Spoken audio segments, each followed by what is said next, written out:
ముఖ్యమంత్రిపై జుగుత్సాకరమైన వ్యాఖ్యలు చేస్తే ఎవరికైనా కోపం వస్తుందని మంత్రి సత్యకుమార్ యాదవ్ అన్నారు. వైసీపీ నేత అంబటి రాంబాబు చంద్రబాబుపై చేసిన మురికి వ్యాఖ్యలను ఆయన ఖండించారు.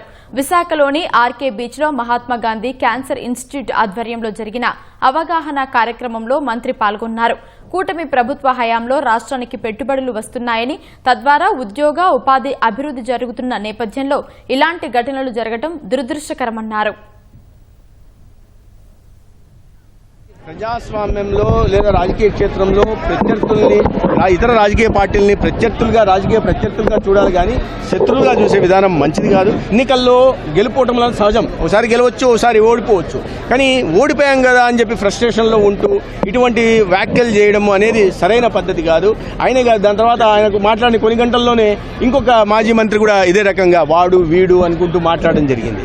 ఇది ఎటువైపు సమాజాన్ని తీసుకెళ్లే ప్రయత్నం చేస్తున్నాం? చట్టపరంగా కూడా ఇటువంటి వ్యక్తుల మీద చర్యలు తీసుకోవాల్సింది. లేకపోతే మరీ కొంతమంది ఈ రకంగా బరి తగ్గించడం, ఇటువంటి నాయకుల కారణంగా రాజకీయ నాయకులన్నా ప్రజల్లో ఒక చులకన భావం ఏర్పడింది.